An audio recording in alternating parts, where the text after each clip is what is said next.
Tam, from your bio, it seems like you have been a long-time entrepreneur. Many different things that you've done over the years, everything from a seamstress, direct sales, you were a restaurateur, as well as now an author. How did that transition take place? Oh my, you really want to go there?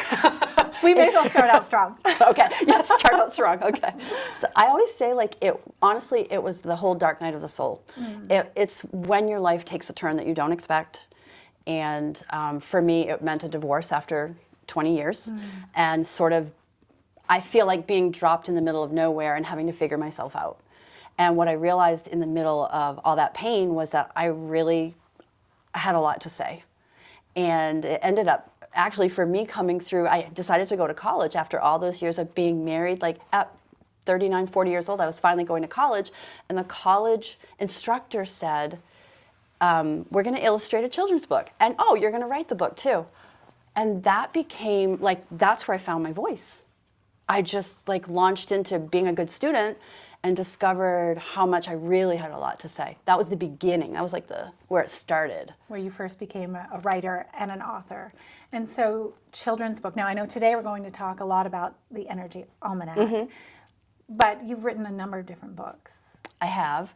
And that first one that I just mentioned was called Molly Kite's Big Dream. It was all about law of attraction and learning how to manifest the life that you could love, and it's a little girl's story about that, but that was the beginning of it. And all my books have been, except for one, which I haven't yet published, my books have all been nonfiction. Okay. It's really about neuroscience, the quantum field, my opinion about how the law of attraction works. It's really stuff for your soul. Wonderful. Yeah.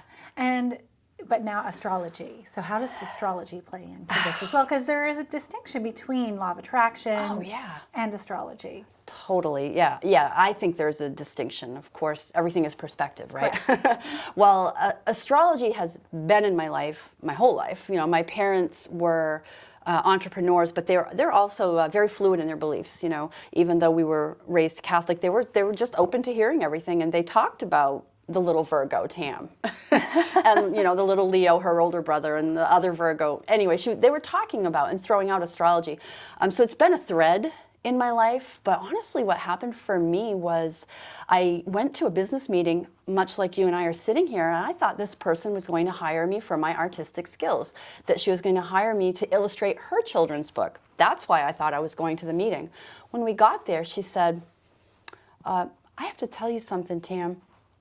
Your business wants to talk to you. There's a book that needs to be born through you. And she proceeded to tell me everything about how my astrology, my art, and my voice were really coming together to bring to the planet something that everybody would be needing more of. And she kind of laid out what it could look like, and honestly, it just tied my whole life together. It brought together my illustration skills, my voice, my interest in astrology, which had been growing as I was growing. And so now I'm deep into astrology, not a master astrologer, always a student of astrology, and just finding my voice and trying to share with the world the importance of understanding what's going on with the planets. So almanac, I have to say, it makes one think of like the Farmer's Almanac. Right. Is that close? Yes. I mean, okay. That's what I hope people would do, is connect that dot. So with the Farmer's Almanac, you're growing foods and gardens and plants. Well, with the Energy Almanac, you're growing people. You're still growing things, and the same cycles are actually true. There's a time to plant seeds, visioning, right? You know about that. There's a time that you should be in the darkness and really figuring out what might be in your way, figuring out your beliefs. All of that is true with astrology. The cycles are very real on a lunar cycle, the moons, and on a solar cycle, the suns. Understanding that brings flow. And so, yeah, the Farmer's Almanac, the Energy Almanac, very similar. So harvesting, all of the cycles. I'm currently in my harvest cycle as we speak, which means it's about distributing what I've grown to the world. I am to tell people and share with people exactly what I've done.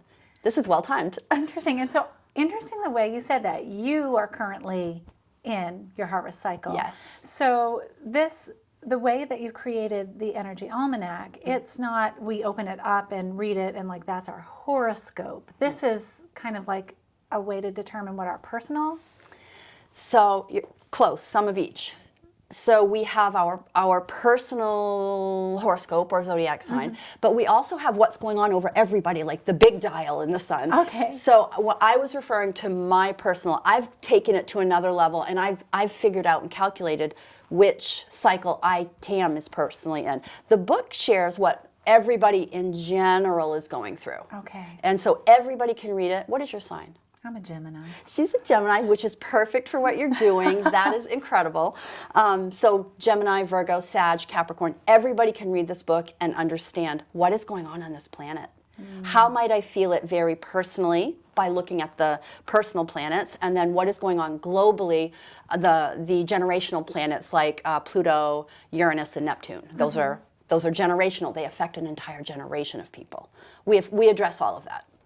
So in one of the write-ups I read that you'd sent, it talks about a language. Yeah. Astrology has a language. It does. Can you speak to that? Well, do you know what a quincunx is or a sextile? Absolutely not. Do you know what the detriment, when a planet is in its detriment in a sign?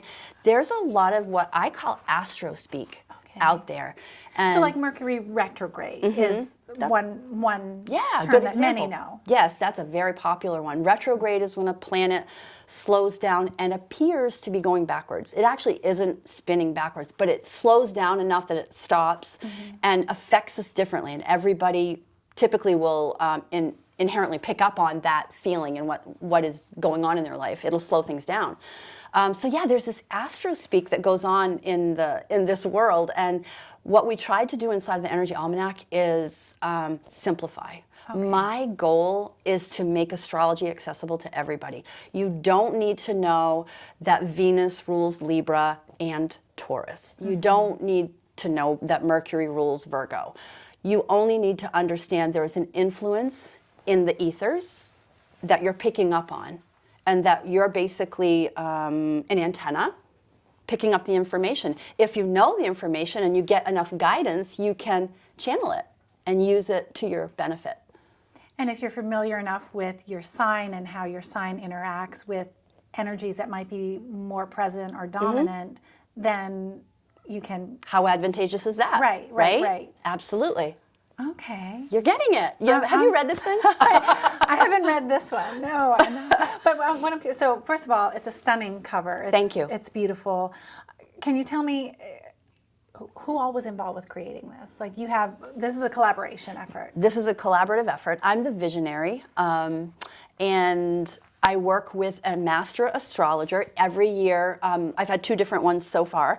We invite different specialists in their fields to join us. I'm the illustrator and artist of the book, so when there's graphics in the book, those are mine, along with some of the writing. But we have a gemstone enthusiast, so you know which gemstone to hold to amplify or abate the energies. We have a yoga writer. She's from California. Lake Tahoe. We have an essential oil teacher, trainer, specialist. She's from Massachusetts. We also have a nutritionist and health coach. And this year we invited a medical intuitive. So it's very robust. I try to change it up a little bit all the time to evolve the book. I'm all about evolution and to reach different crowds, so that more people can get on this train and find out. So every month we give you keywords and ideas of what's going to be going on, and then we give you sort of solutions. One of the things that's really great about the Almanac are these illustrated pages that have keywords and the month ahead broken into little weekly snippets. Many of my readers will take it out and put it on the refrigerator every single month. And this is the 3rd time you've created this? This is the 3rd So book. Every year, January starts the clock over? Absolutely, yeah. So you can take a high-level look at what's going on at the year by reading the intros. And then every month we invite you to read about the month ahead sort of as a story, and then week by week, like pick this book up every Sunday night. You keep it near your bed or on a little table like this, and you pick it up every Sunday night and you go, oh, this is what's coming up. So And some weeks it's like, oh, have fun, lay low, don't work.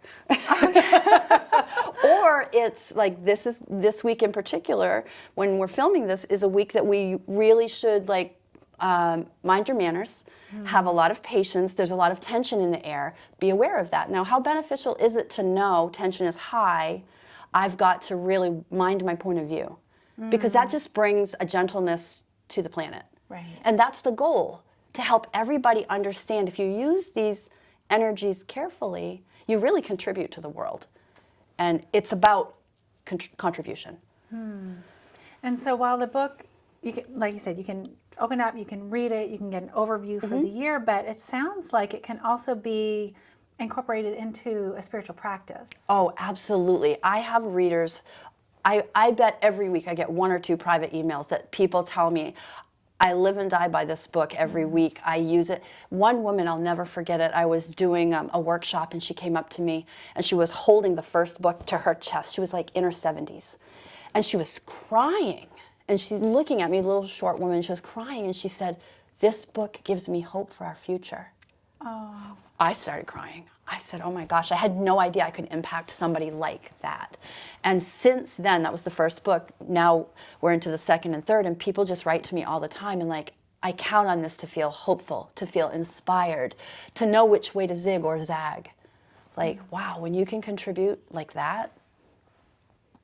I think about people wanting to take a book like that and do it by themselves. And that can feel a bit overwhelming. Sure. Even for those who are in the practice of doing a gratitude journal, or even if they're familiar with astrology, and, are there opportunities for them to connect in a group setting or to work with it so that they don't feel so isolated, right? Right, isolation, what a great word. So I have like Facebook group where people can go and understand more. I always offer inside of the book to reach out to me through email. I love responding to people through email. But yeah, we do group work. I do workshops. I have a voice on Instagram. I have a large following on Facebook. So yeah, we're getting the word out there and people always can just ask. Okay, so workshops, retreats. I'm sure if a group of friends wanted to put together something, yes. you would yes. facilitate that? I traveled last year. We went to, I say we, I'm a team of one. I went to Reno. I got invited by a woman who loved the book. She says, come out, I'm going to set you up with workshops. We did 3 workshops in 5 days. We did a retreat. And it was amazing. The reception was incredible. So many people had a chance to ask questions. I got to hug people who were loving the book. I went to Vegas, I went to New York City, I traveled to Massachusetts. Like, I traveled to do this. I want people to understand the value of understanding astrology. I need to get this out. This is my work. Yeah. Sounds like a purpose. Yeah, it's a purpose. Yeah, passionate purpose. Yeah, I can tell. Thanks. That's wonderful. Can you talk to me about the cover? I assume every book cover is different, every year is different. Does astrology play into what you do for the cover? Or is it just artistic, creative? Do you... I would say it's some of all. So I'm the artist for the cover. So my process is I have the writing all done, complete through the master astrologer and I working together to get the wording right and everything. And so now I know what's coming up. And I have to somehow bring it into a visual that people can understand. So for 2021, there's a theme about being able to be flexible. And so I started thinking about like what is something that really can move with the times. And so I actually thought, I'm going to make a chameleon. Chameleons can change and move and fit in. And so I drew a whole bunch of art and I painted and I colored. I'm like, this doesn't feel right. So then I go like, what is the most flexible thing I know? And the trees.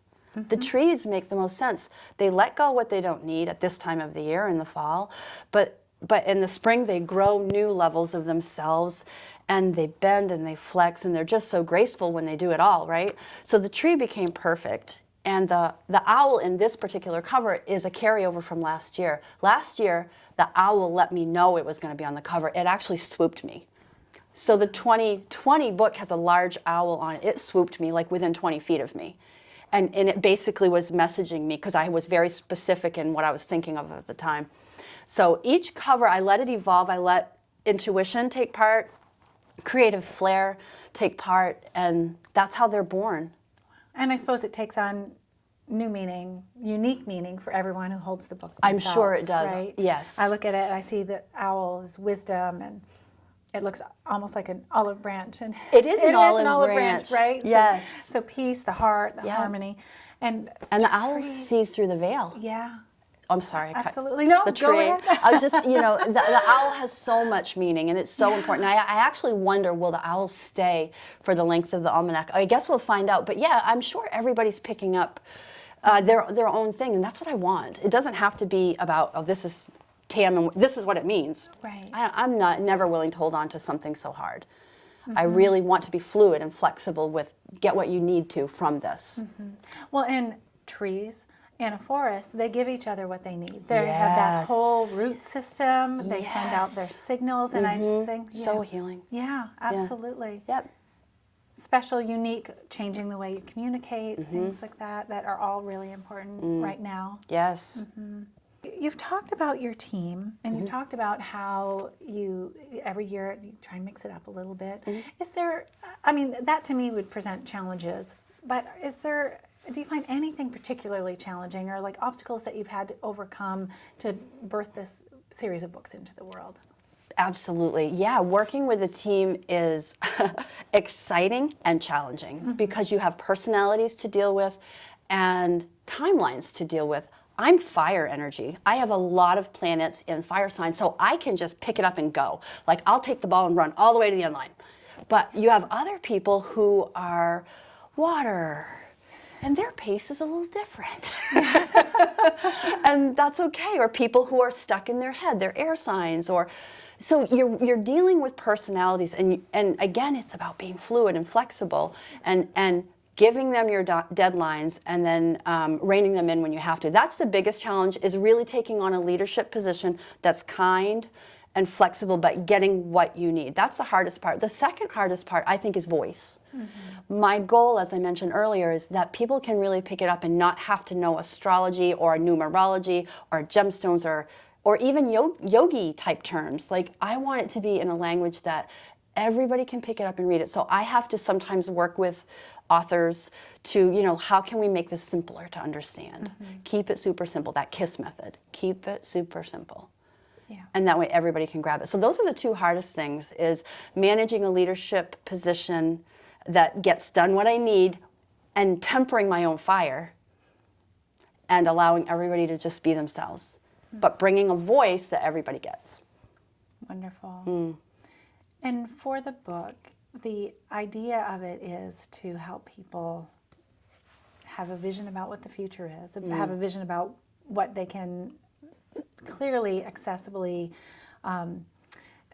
control might not be the right word, but be in alignment with in their daily lives. Yes. But also for processing. I mean, you said you started your writing with processing, with, going through, I'm just thinking about the amount of people right now who need tools to help them process trauma, help them process isolation that many are going through. I mean, it's 2021, so we'll name that right now. This book is new every year, but right now it's 2021, and people are isolated, scared, worried about what's going on politically, economically, medically. This book can help them have ease of these transitions? Absolutely, 1,000%. So I'm not just a writer and an artist. I'm a transformational coach. So I have offered inside their journal prompts, for one thing. Journaling is a great healing tool, but all of the writers in there provide bonuses, so that there's a link inside the book that everybody can go to, and you can learn more. If gemstones are resonating with you, there's a gemstone coach, literally, that can help you use gemstones to heal your broken heart or the pain of isolation. So there's tools. All of the writers in here really do provide a lot of tools. And I myself, as a transformational coach, really, my goal is to give people energy psychology tools. Emotional freedom technique is my favorite tool to give people to really rapidly heal their Can own you hurt. say that again?